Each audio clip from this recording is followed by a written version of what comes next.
Welcome back to Vintage Diamonds. Today we are going to talk about the classic beauty Hedy Lamarr. When did you notice her for the first time, and how old were you? Let me know in the comments section. Let me tell you a few interesting trivial facts about her, while you enjoy these gorgeous photos.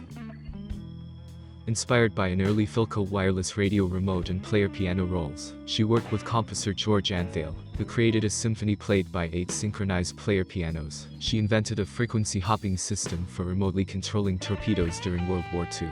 The frequency hopping concept appeared as early as 1903 in a US patent by Nikola Tesla.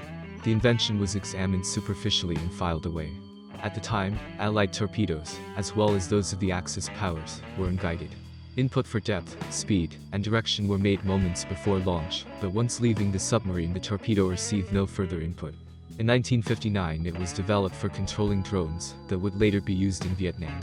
Frequency hopping radio became a Navy standard by 1960. Due to the expiration of the patent and Lamarr's unawareness of time limits for filing claims, she was never compensated.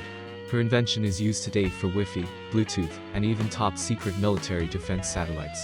While the current estimate of the value of the invention is approximately $30 billion, during her final years she was getting by on SAG and Social Security checks totaling only $300 a month. Arrested for shoplifting in January 1966. Found not guilty. Arrested for shoplifting in 1991. She was found guilty at trial and sentenced to 1 year of probation.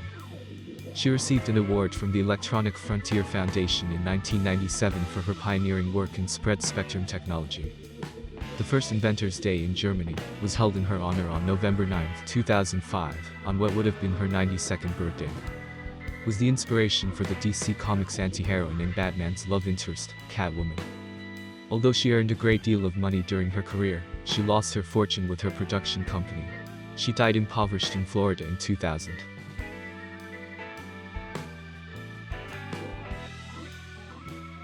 Her nude and sex scenes in Ecstasy caused a scandal in Europe at the time.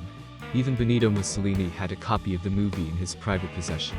Today these nude scenes looks harmless.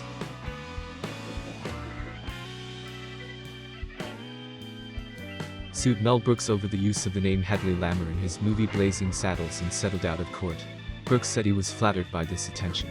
The reference to suing Hedy Lamarr was from Harvey Korman's first day on the set, and, ironically, made a comedic reference to what was at that point a non-existent lawsuit.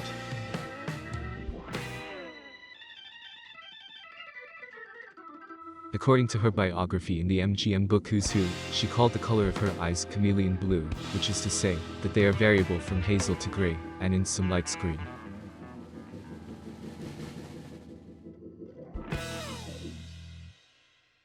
Hedy Lamarr once said, "Hollywood broke my heart. I had to develop a protective shell around me, so people could not see I was hurt. Today, that's all gone, finished. I'm happier than I have ever been in my life, because for once I'm in a picture I know will give me an opportunity to act. The girl in The Strange Woman is a sadist, tempting and feminine, but cruel. It's a part you can get your teeth into. People will either like or dislike me intensely, but at least they will be aware of me. It's a part any actress would love, touching many emotions and delving into strange situations. It's dramatic and forceful. And do you know what? It's the easiest role I've ever had. Because, for an actress, it's easier to act than to walk through a picture trying to make something out of nothing."